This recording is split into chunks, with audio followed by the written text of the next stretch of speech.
Okay, we'll get started. We'd like to welcome Patrick Cantlay into the interview room here at the BMW Championship. Our defending champion, although we're at a different golf course, and just 1 week away from defending his FedEx Cup title at Eastlake. Patrick, if we can get some thoughts on being here in Wilmington this week. Yeah, obviously nice to be back. A tournament that changes every year, venue. But I've heard we're going back to Caves Valley in a couple years, I think. Yep. 2025. 25. So it's always good to be up here in the Northeast. I like the grass up here. This golf course in great condition. Should be a good week. And the state of your game coming into the week before questions. Yeah, I think it's been good. I've played really consistently all year and just need to get hot with the putter and see if I can knock off a few wins to end the year. All right, sounds good. We'll open it up to questions. Yep, we'll start right here with Gene. Patrick, how much have you rewatched or relived the thrilling ending to last year's BMW, and how much motivation or inspiration do you get from that? I saw a few highlights, but I didn't watch it all back. It was kind of a rush to the end of the year last year between BMW and the Tour Championship and Ryder Cup. Watched more Ryder Cup than either the Tour Championship or BMW replays. As far as the state of your game is comparison between going into that event and then going into this week, like what it was last year and this year, same or anything different? I wouldn't say too much different. My process is pretty similar. I feel like I've had a pretty consistent year this year.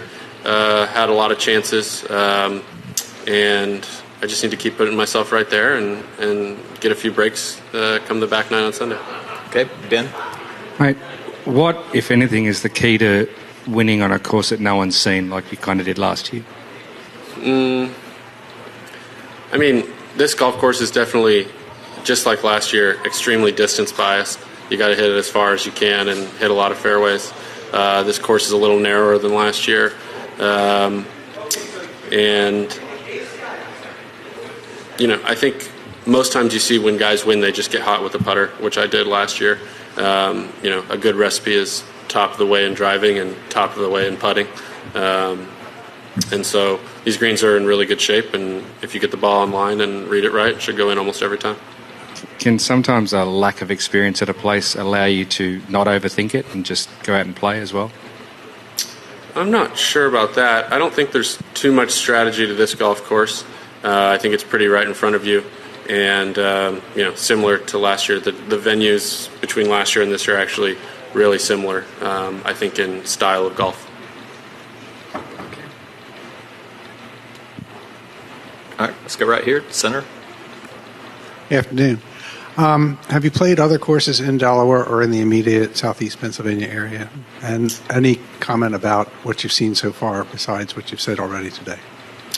I think this is my first time to Delaware, and I would say maybe the closest golf course I've played to here, our geography is not great, but probably Pine Valley. I've played once, and I don't think it's too far. And I think Pine Valley is maybe one of the best golf courses I've ever played.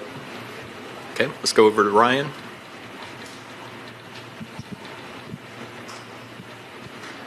Patrick, the meeting later today has kind of captured every golf fan's imagination. What are you hoping gets accomplished tonight? Well, I've heard Tiger's the new commissioner, right? That's what everyone's been saying.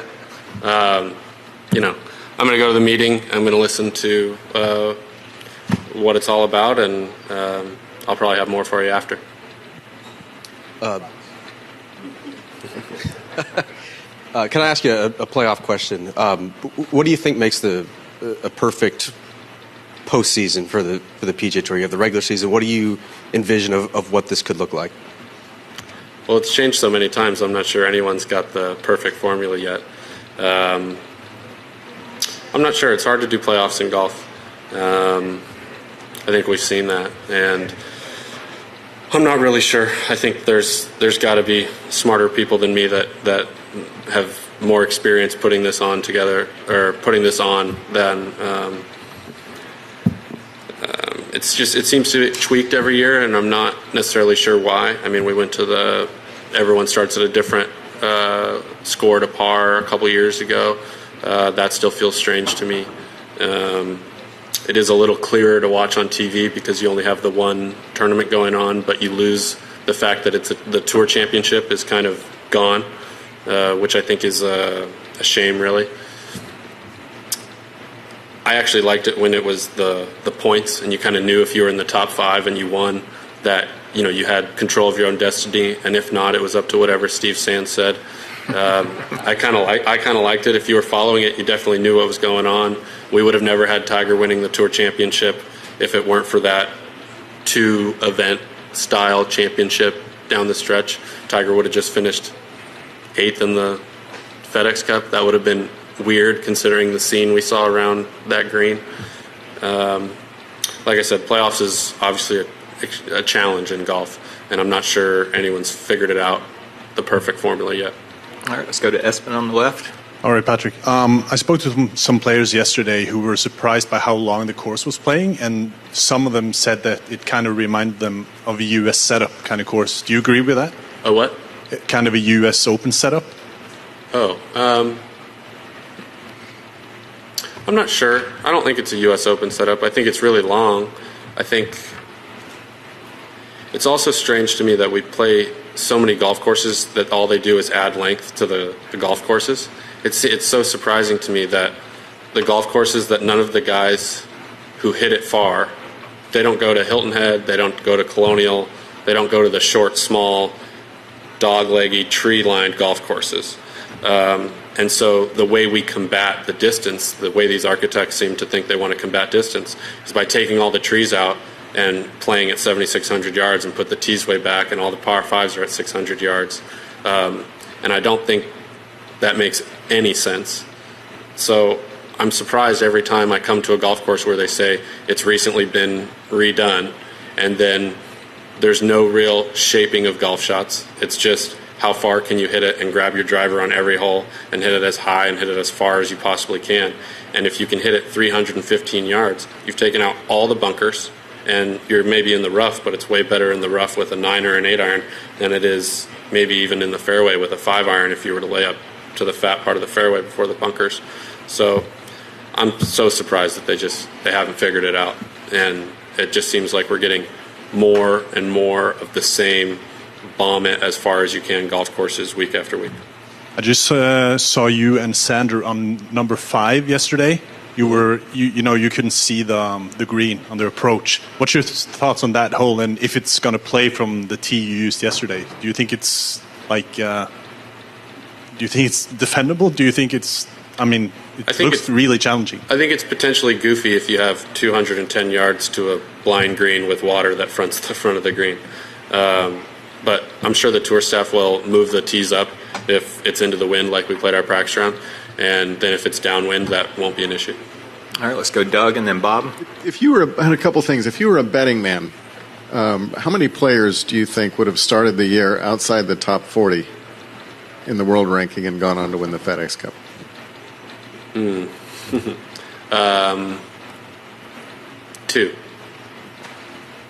What is it? You'd be wrong, but 0? 1. 1. Yeah. It's close. It's good research. Secondly, on this meeting of top players, it just made me wonder if is there not a chance of who gets invited and who doesn't to make golf even more divisive than people claim the whole Saudi thing is in the first place? Do I think that? Sorry, can you ask it again? I just want to. Could that make things more divisive within the tour than anything that's been disrupted from the other side? I think it, depending on the results, if anything changes potentially, I'm not sure what, if anything, will change. What will be the result of it? So I think it's good that a lot of the players are getting together to discuss the situation out here, especially given the current circumstances. Okay, let's go Bob and then Gene. Two things. Pretty separate. On your comments about it's hard to have playoffs in golf, but yet you'd sort of like to see the Tour Championship exist as it did. Would you be in favor of a system where whoever gets there, it's just everybody starts out and whoever wins it, wins it? Is that too drastic of a change? In other words, if whoever gets to Atlanta, even if you're 30th, if you win the tournament, you win the FedEx Cup, it's a pretty drastic change, but it would allow the tournament to still exist as a tournament. I think that would be too drastic. Somebody could win both the playoff events and finish second in this proposed event and finish second in the FedEx Cup. I don't think that makes sense. I think that would be worse. Yeah. The other thing was next year it's going to only 70 getting into the playoffs. Do you like that? And also, how do you think that will alter the way perhaps yourself or other players will look at the schedule?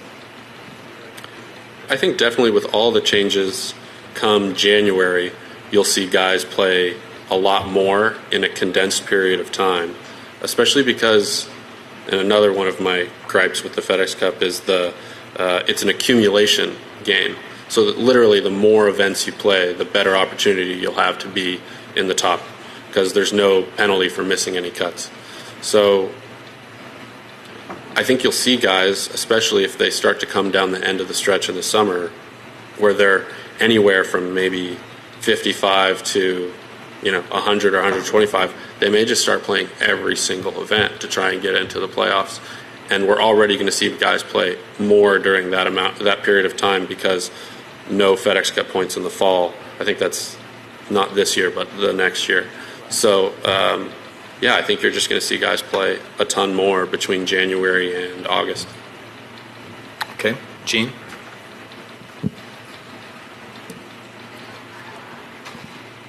Yeah, Patrick, with the guy you beat in the playoff last year not here, as well as DJ and Sergio finished tied for 6th last year, kind of what's your perspective on the field this season with those guys, some notable guys gone to live?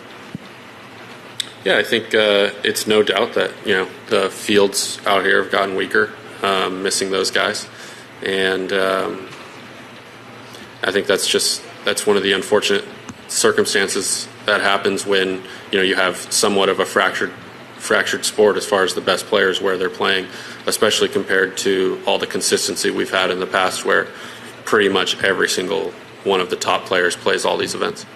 All right, let's take the last one over here with Doug. Honest to God, I just forgot. That's all right. Well, Patrick, we appreciate your time. Best of luck this week. Thank you.